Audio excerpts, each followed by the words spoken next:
Assalamualaikum warahmatullahi wabarakatuh. Hai semuanya, nama saya Inna Rahmawati.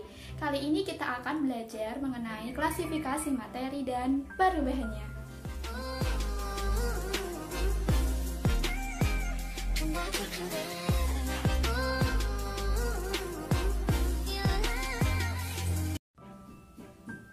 Untuk tujuannya, yang pertama yaitu siswa dapat menggolongkan karakteristik materi. Kemudian yang kedua, siswa dapat membedakan struktur dari zat padat, zat cair, dan zat gas. Kemudian yang ketiga, siswa dapat mengidentifikasi perbedaan unsur, senyawa, dan campuran. Dan yang terakhir, yang keempat, siswa dapat mengidentifikasi perubahan wujud zat. Oke, untuk materi yang akan kita pelajari pada kali ini, yang pertama yaitu tentang karakteristik materi. Kemudian yang kedua tentang perbedaan struktur dari zat padat, zat cair, dan zat gas. Kemudian yang ketiga kita belajar tentang perbedaan dari unsur, senyawa, dan campuran. Dan yang terakhir kita belajar tentang perubahan wujud zat. Oke, saya akan memberikan sedikit gambaran kepada kalian. Saya akan tampilkan gambar, yaitu yang pertama adalah gambar apakah itu? Ya, betul sekali, itu adalah gambar air. Kemudian gambar yang kedua adalah gambar apakah itu? Ya, betul sekali, itu adalah gambar kursi. Lalu apa sih wujud zat pada kedua gambar tersebut? Lalu apa saja jenis-jenis wujud zat dan bagaimana sifatnya? Oke, langsung saja kita masuk kepada pembahasan. Yang pertama adalah karakteristik materi. Berdasarkan wujudnya, materi itu dibagi menjadi 3. Yang pertama adalah zat padat, yang kedua zat cair, dan yang ketiga adalah zat gas. Kemudian yang kedua kita bahas mengenai struktur dari zat padat, zat cair, dan zat gas. Yang pertama kita bahas berdasarkan bentuknya. Kalau zat padat bentuknya itu tetap, zat cair bentuknya berubah atau menyesuaikan dengan wadahnya. Kemudian zat gas juga berubah. Kemudian yang kedua adalah berdasarkan dengan volumenya. Pada zat padat volumenya tetap, pada zat cair juga tetap, namun pada zat gas volumenya berubah. Kemudian yang ketiga yaitu berdasarkan susunan molekul. Pada zat padat mempunyai susunan molekul yang teratur, kemudian pada zat cair kurang teratur, dan pada zat gas sangat tidak teratur. Kemudian yang keempat adalah berdasarkan gaya tarik-menarik antar molekul. Pada zat padat, gaya tarik-menariknya itu sangat kuat. Kemudian pada zat cair kurang kuat, dan pada zat gas sangat lemah. Kemudian yang selanjutnya yaitu berdasarkan jarak antar molekul. Pada zat padat, jarak antar molekulnya itu rapat. Kemudian pada zat cair kurang rapat, dan pada zat gas berjauhan. Untuk lebih jelasnya, silahkan disimak video berikut ini. Oke, di sini saya sudah mempunyai 3 pulpen yang merupakan sebagai zat padat. Kemudian saya akan taruh pulpen pada gelas pada wadah yang berbeda. Dapat diketahui bahwa zat padat mempunyai bentuk yang tetap dan volume yang tetap.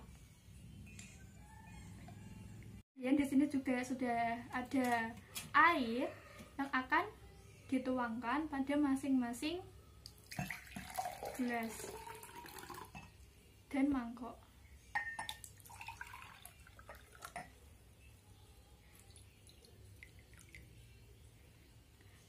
Dapat diketahui bahwa air itu mempunyai volume yang tetap sama, kemudian pada bentuknya berubah, yaitu menyesuaikan wadahnya.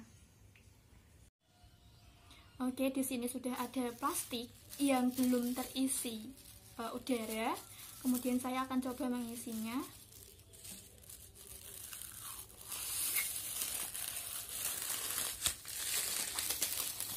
Di sini sudah terisi gas, zat gas.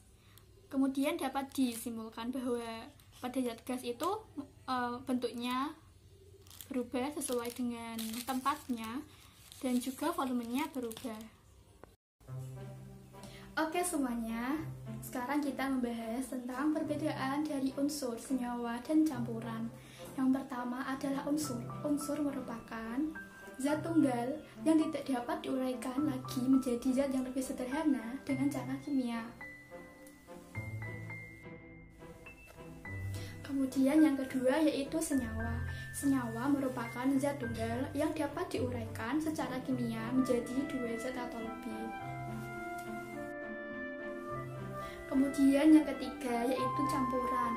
Campuran merupakan suatu materi yang terdiri dari dua zat atau lebih dan masih mempunyai sifat asalnya dengan tidak mempunyai komposisi yang tetap. Kemudian selanjutnya kita membahas tentang perubahan wujud zat.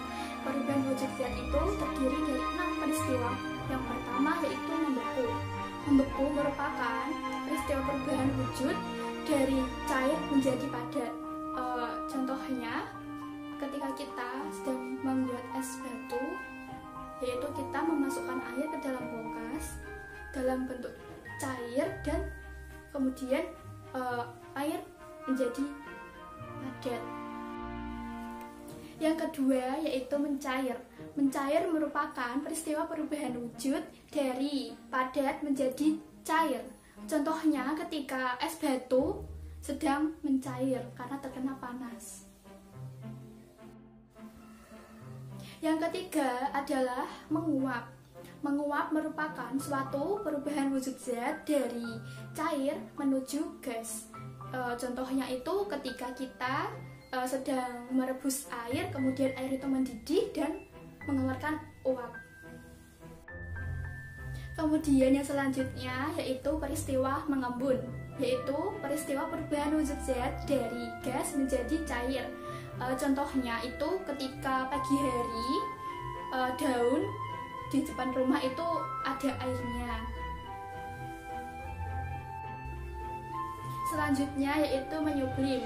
Menyublim merupakan suatu peristiwa perubahan wujud zat dari padat menjadi gas.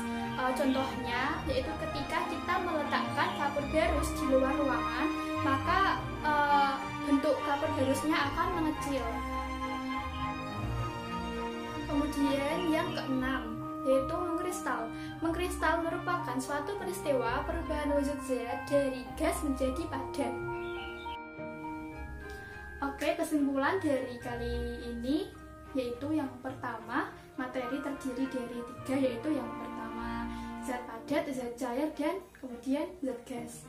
Kemudian struktur dari zat padat berdasarkan volumenya tetap, bentuknya juga tetap. Kemudian zat cair, volumenya tetap, bentuknya berubah. Dan yang ketiga zat gas, bentuknya berubah dan volumenya berubah. Kemudian perbedaan dari unsur senyawa campuran, unsur merupakan zat tunggal yang tidak dapat diuraikan kembali, sedangkan pada senyawa dapat diuraikan kembali, dan pada campuran merupakan zat yang terdiri dari 2 atau lebih zat, kemudian yang masih mempunyai sifat asalnya dengan tidak mempunyai komposisi yang tetap. Kemudian yang terakhir, perubahan wujud zat mempunyai 6 peristiwa. Yang pertama membeku, kemudian mencair,